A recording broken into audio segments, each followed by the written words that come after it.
Hello दोस्तों, मेरा नाम जितेंद्र शर्मा है। इस वाले वीडियो में मैं आपको यूके विज़िटर वीज़ा मतलब यूके का जो टूरिस्ट वीज़ा होता है उसकी पूरी एप्लीकेशन प्रोसेस समझाने वाला हूँ। बताऊँगा कि कौन कौन से डॉक्यूमेंट लगेंगे, उनको कैसे तैयार करना है जिससे कोई गलती ना हो, किन बातों की सावधानी रखनी है, क्या क्या मिथ्स हैं, सारी आपको क्लैरिटी मिल जाएगी इस एक वीडियो से। उसके लिए आप इस वीडियो को एंड तक सुनना। अगर मुझसे अपनी फ़ाइल रेडी करानी हो मुझे कॉन्टैक्ट कर लेना। मेरा फ़ोन नंबर मैं इस वीडियो के डिस्क्रिप्शन और पिंड कमेंट में दे के रखूँगा, और जो वीज़ा मेरे थ्रू आते हैं आप इस यूट्यूब चैनल के पोस्ट सेक्शन में देख सकते हो।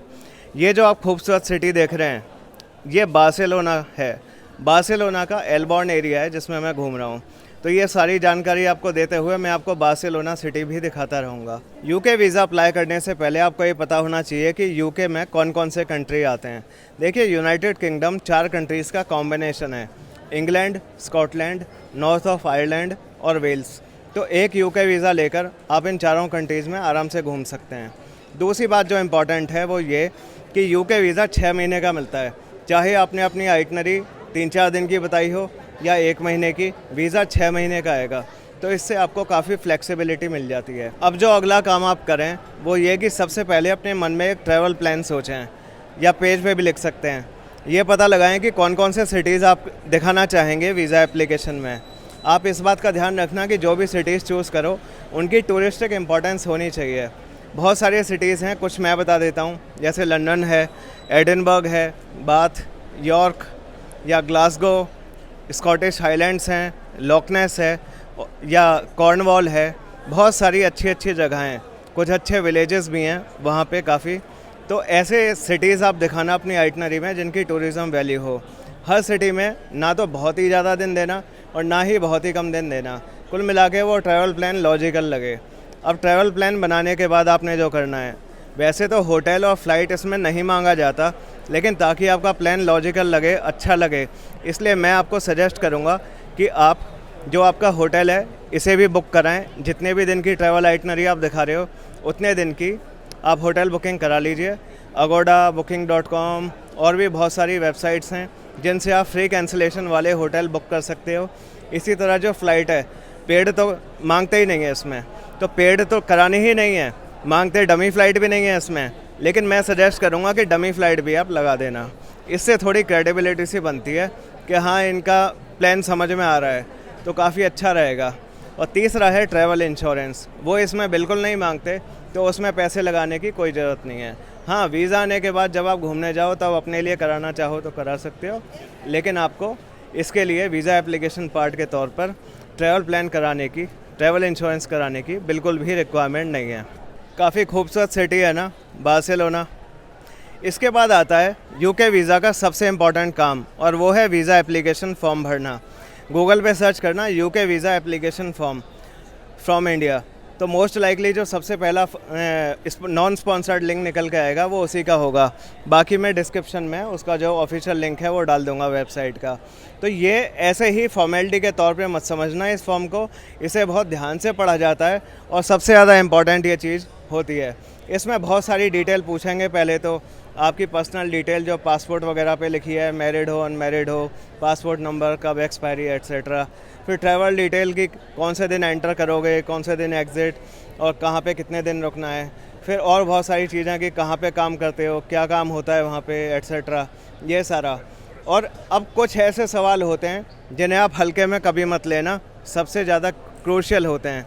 रिजेक्शन देते टाइम जिनका मैं हवाला देते हैं वो ये हैं, जैसे कि आप कितना कमाते हो, महीने का, साल का, आपका इंडिया में महीने का लगभग कितना खर्चा है, आपकी सेविंग कितनी है, आपकी ट्रिप का एक्सपेक्टेड कॉस्ट कितना है।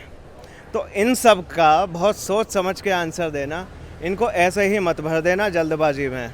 इन्हीं को आधार बनाकर वो लोगों का रिफ्यूज़ल देते हैं या वीज़ा देते हैं। अगर आप जॉब कर रहे हो तो आपके लिए थोड़ा सा ज़्यादा आसान हो जाता है ये, क्योंकि जो जॉब वाले हैं उनकी सैलरी महीने की एक बार अकाउंट में आती हुई दिखती है, तो कोई हेर फेर नहीं। लेकिन अगर आप सेल्फ़ एम्प्लॉयड हैं तो बहुत सारे लोग तो कैश में ले रहे हैं, तो कैश को तो आप ज़ीरो ही मान लो। फिर सेल्फ़ एम्प्लॉयड वाले जितनी इनकम अकाउंट में ले रहे हैं, आईटीआर उतना नहीं दिखाते जितना उन्होंने साल भर में एक्चुअल में कमाया, बल्कि अकाउंट में आ रहा हो तो भी। बहुत सारे लोग उतना नहीं दिखाते। तो कुल मिला के ITR से उनकी इनकम मेल नहीं खा रही होती। तो आप ये भी कर सकते हैं कि अगर आपको लग रहा है कि आपकी स्टेटमेंट वगैरह भी प्रॉपर नहीं बनी हुई है, तो या तो बहुत सोच समझ के उसमें चीज़ें भरें, या थोड़े टाइम मेंटेन कर लो और फिर उसके बाद ये एप्लीकेशन फॉर्म भरें।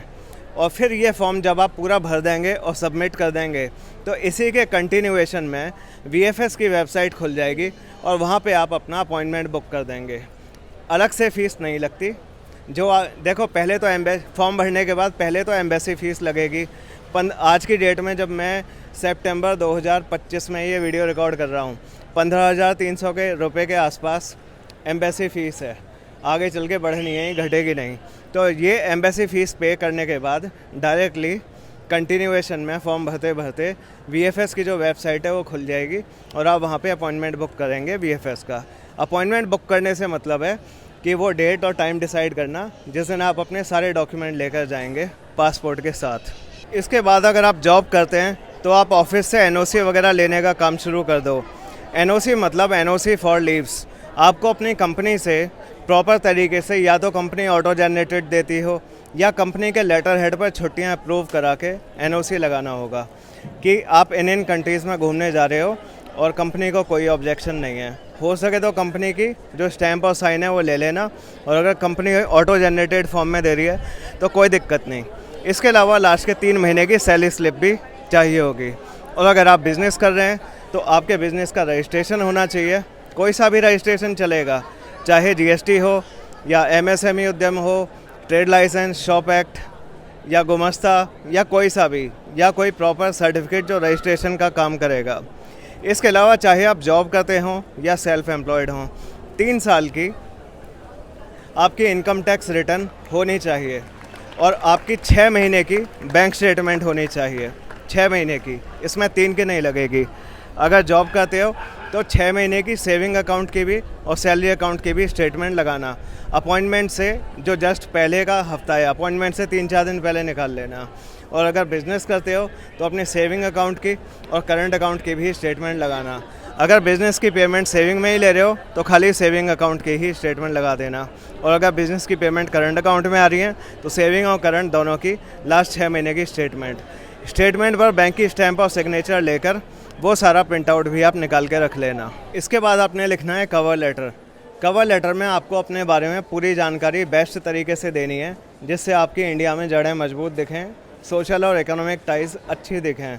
उसके लिए आप अपनी सारी personal detail, financial detail, professional detail और सोशल डिटेल दोगे प्रॉपर तरीके से। आप बताओगे कि कौन कौन से सिटीज़ में आप घूमने जा रहे हो, कितने से कितने दिन आप किस सिटी में रुकोगे, कब से कब तक की आपकी ट्रैवल डेट्स हैं, फिर आप किस कंपनी में काम करते हो, कितनी वहाँ से सैलरी आती है, कब से काम कर रहे हो, इस फील्ड में वर्क एक्सपीरियंस आपको कितना है, और अगर बिज़नेस है आपका तो कौन सी कंपनी है, वहाँ पर क्या होता है, कब से ये कंपनी रन कर रही है, कौन सा बिज़नेस रजिस्ट्रेशन आपने करा रखा है, और आपका अकाउंट बैलेंस कितना है। दोनों ही केसेस में, चाहे आप सेल्फ एम्प्लॉयड हों या सैलरीड, अपना अकाउंट बैलेंस बताएं। थोड़ी ITR की भी जानकारी दे सकते हो चाहो तो। फिर पर्सनल डिटेल कि आप मैरिड हो या अनमैरिड हो, बच्चे हैं या नहीं हैं, किसके साथ रहते हो, किस सिटी में आप रहते हो, ये सब कुछ बताना होगा। और आप वापस क्यों आना चाहोगे। वैसे तो आपका कवर लेटर पढ़ के ही प्रतीत हो रहा होगा कि क्या क्या वजह दिख रही है आने की, लेकिन आप अपनी तरफ से भी बताएं कि आपके रीज़न टू रिटर्न क्या हैं। तो इस तरह से आपको कवर लेटर में पूरी जानकारी अपनी देनी होगी और सारी लिस्ट ऑफ डॉक्यूमेंट भी लगाने होंगे। इसके अलावा आपने एक और डॉक्यूमेंट अच्छे से तैयार करना है, वो है ट्रैवल आइटनरी, जिसमें आप अपने जाने आने की सारी डिटेल, फ़्लाइट की, सारे होटल्स की डिटेल, एड्रेस, फ़ोन नंबर और किस से किस डेट तक, हर सिटी में कौन कौन से सिटी प्लेसेस आप विज़िट करने वाले हैं, ये सारा सब कुछ आपने देना होगा। अब इसके अलावा आपने अपनी फ़ोटो करानी होगी 3.5 into 4.5 centimetre dimension, white background, 80% area में फेस आना चाहिए। एक बार ये फ़ोटो की स्पेसिफिकेशन आप ज़रूर चेक कर लेना VFS की वेबसाइट पे।